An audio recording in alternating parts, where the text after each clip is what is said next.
আপনি কি নিজের সাথে কথা বলেন? নিজের সাথে কথা বলা ভালো নাকি মন্দ? আজকে এই ভিডিওটিতে জানবো আসলেই এটা আপনার জীবনে কি পরিবর্তন আনে এবং এর কি কিছু ক্ষতি রয়েছে? নিজের সাথে কথা বলা ভালো না মন্দ তা আসলে নির্ভর করে যে কিভাবে ও কেন আপনি এটা করছেন।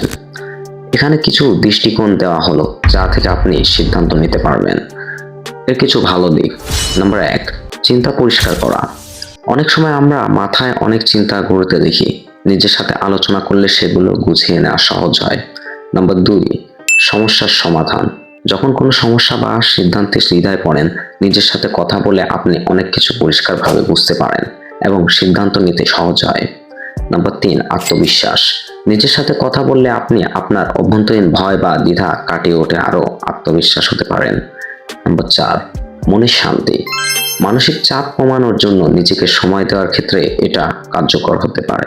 যখন আপনি মনের মধ্যে গুছিয়ে কথা বলেন, তখন মনটা অনেক শান্ত হয়। এর কিছু মন্দ দিক রয়েছে। নাম্বার ১, অতিরিক্ত একাকিত্ব। যদি একাকিত্বভাবে কথা বলা অভ্যাস হয়ে যায়, তাহলে এটা সামাজিক বিচ্ছিন্নতা বা একাকিত্ব বাড়াতে পারে। নাম্বার ২, অতিরিক্ত আত্মবিশ্লেষণ। অনেক বেশি নিজের সাথে আলোচনা বা চিন্তা করা মাঝে মাঝে অতিরিক্ত আত্মবিশ্লেষণে পরিণত হতে পারে, যা মনকে আরো ক্লান্ত করে দিতে পারে। নাম্বার ৩, বিচ্ছিন্নতা অনুভূতি। কিছু ক্ষেত্রে নিজের সাথে কথা বলার মাধ্যমে আপনি সামাজিক সম্পর্কের জায়গায় বিচ্ছিন্নতা অনুভব করতে পারেন, যা দীর্ঘমেয়াদে নেতিবাচক হতে পারে।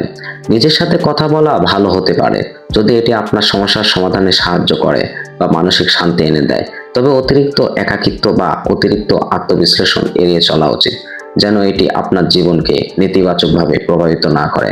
তো আমরা চাই আপনার জীবনকে আমাদের এই ভিডিওগুলা যাতে কিছুটা পরিবর্তন করতে পারে, আপনাদের জীবনকে কিছুটা সহজ করতে পারে। তো এরকম ভিডিও পেতে প্রথমে আমাদের সাবস্ক্রাইব করুন এবং পাশে থাকুন, যাতে এই ভিডিওগুলো সবার আগে আপনার কাছে পৌঁছায়।